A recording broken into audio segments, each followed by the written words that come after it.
एक और situation discuss करते हैं और इसको आपको बहुत ढंग से समझना है।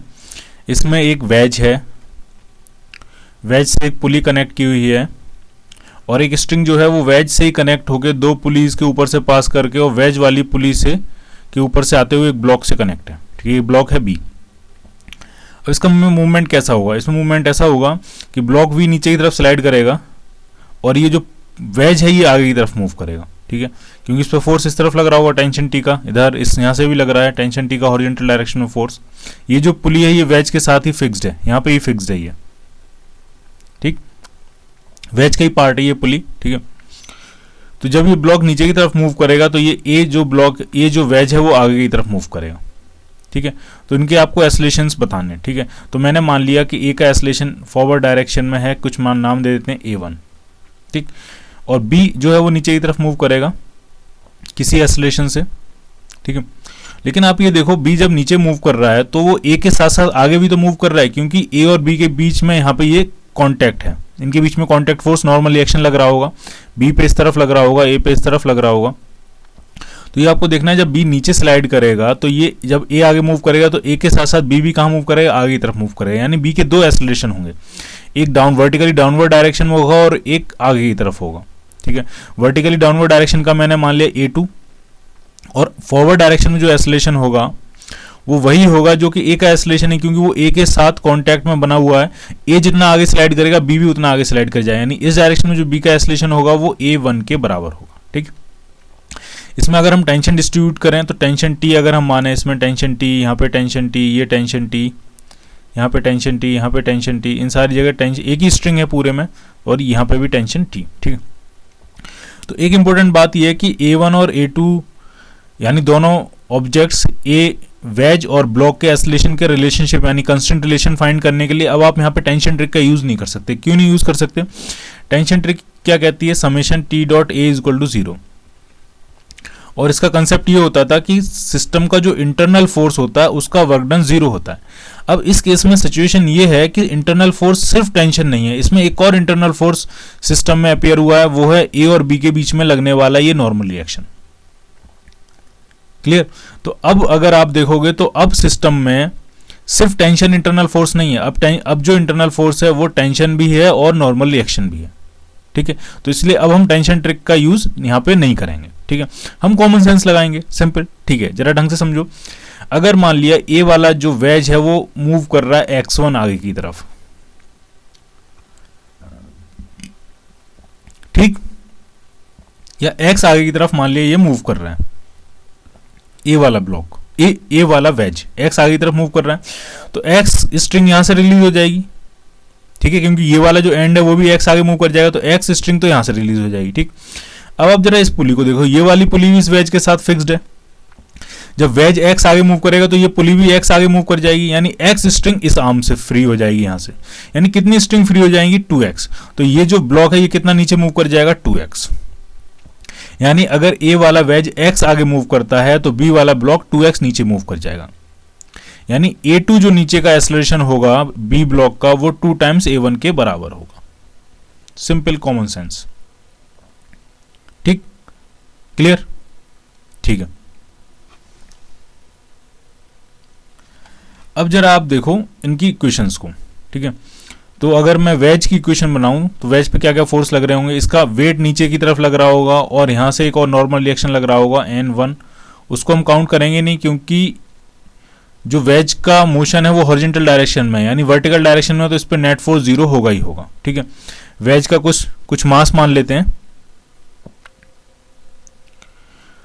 कुछ भी मान लेते हैं, मान लिया इसको M1 कह देते हैं और इस ब्लॉक का मास M2 कह देते हैं। ठीक है, डायग्राम थोड़ा सा हौच-पौच हो रहा है इसमें, लेकिन एक बार इक्वेशंस बन जाएंगी फिर ठीक हो जाएगा। तो अब वेज पे देखो, तो वेज पे क्या क्या फोर्स लग रहे हैं? तो टेंशन टी इस तरफ लग रहा है और ऐसे ही हॉरिजॉन्टल डायरेक्शन में टेंशन टी इधर लग रहा है। हॉरिजॉन्टल में सिर्फ कितना फोर्स लग रहा है? 2 टाइम्स टेंशन टी, तो 2t, और हाँ एक ये बैकवर्ड डायरेक्शन में ये नॉर्मल रिएक्शन भी लग रहा है। ठीक है, तो ऐसा करते हैं, इसको फ्री बॉडी डायग्राम इसका अलग से बना लेते हैं ताकि थोड़ी चीजें अच्छे से क्लियर हों आपको।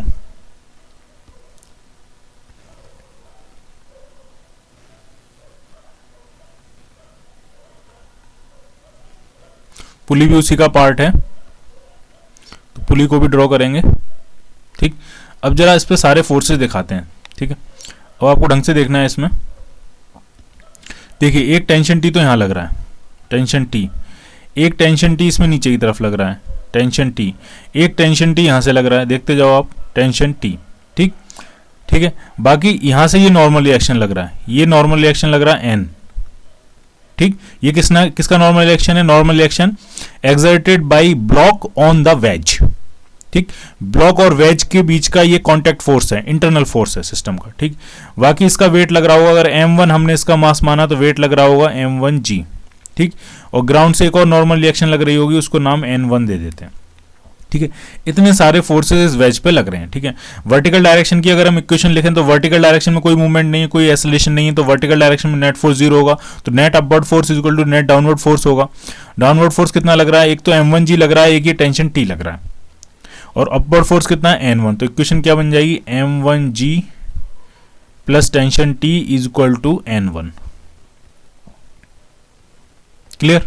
ठीक है, अब जरा हॉरिजॉन्टल में देखते हैं, तो हॉरिजॉन्टल में ये एसिलेट कर रहा है, कितने एसिलेशन से एसिलेट कर रहा है? a1 के एसिलेशन से।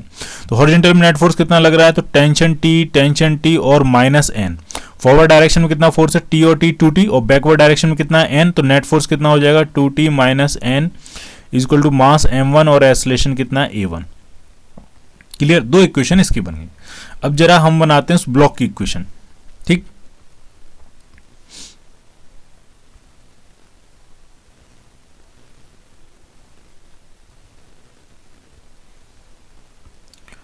अब आप देखो जरा इसको, इस ब्लॉक पे ऊपर की तरफ लग रहा है टेंशन टी। ठीक, इस डायरेक्शन में लग रहा है नॉर्मल रिएक्शन n।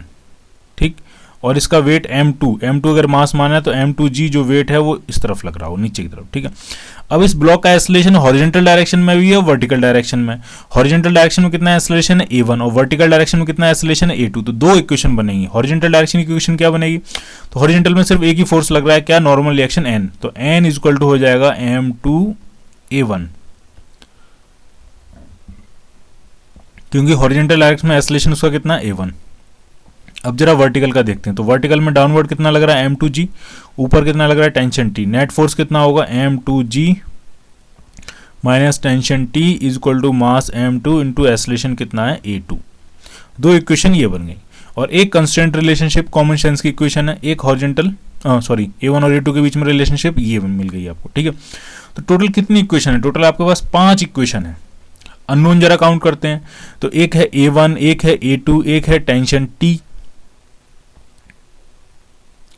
और एक है आपका नॉर्मल रिएक्शन n, और एक है नॉर्मल रिएक्शन n1। क्योंकि हमने वर्टिकल हॉरिजॉन्टल सारी इक्वेशन लिखी है, तो देखो आप अननोन कितने हैं। एक टेंशन t अननोन है, एक a1 एसिलेशन अननोन है, एक a2 एसिलेशन अननोन है। ठीक, एक आपके पास n जो नॉर्मल रिएक्शन लग रहा है ब्लॉक और वेज के बीच में वो अननोन है, और एक वेज और ग्राउंड के बीच में जो नॉर्मल रिएक्शन लग रहा है n1 वो अननोन है। तो 5 अननोन है आपके पास, 5 इक्वेशन है। इन प्रिंसिपल सॉल्व हो जाएगा। ठीक है, सॉल्व करना नहीं है हमें, यहाँ पे सिर्फ इक्वेशन बनानी है। एक्चुअल क्वेश्चन में तो एक्चुअल मासेस वगैरह दिए होंगे, फिर उनको हम सॉल्व कर ले जाएंगे। ठीक है, यहाँ पे इंपॉर्टेंट बात ये थी कि टेंशन ट्रिक अप्लाई नहीं हो पा रही है। क्यों नहीं अप्लाई हो पा रही है टेंशन ट्रिक? क्योंकि टेंशन ट्रिक का जो बेसिक कंसेप्ट होता है, जिस कंसेप्ट पर ये टेंशन ट्रिक बेस्ड होती है, वो कंसेप्ट ये होता है कि work done by internal forces of any system is equal to 0। ठीक, अब यहाँ पे जो जब तक सिर्फ टेंशन जो होते हैं वो इंटरनल फोर्स होते हैं, तब तक टेंशन ट्रिक बढ़िया काम करती है। अब यहाँ पे जो इंटरनल फोर्सेज हैं वो सिर्फ टेंशन नहीं है, वो टेंशन भी है और नॉर्मल भी है। ठीक है, तो टेंशन ट्रिक फिर यहाँ पे काम नहीं करेगी। ठीक है, तो बस ये आपको देखना है सिस्टम में कि सिस्टम में टेंशन के अलावा तो कोई और इंटरनल फोर्स नहीं है। अगर कोई और इंटरनल फोर्स है तो टेंशन ट्रिक काम नहीं करेगी, फिर आप कॉमन सेंस से भी काम कर सकते हो। क्लियर?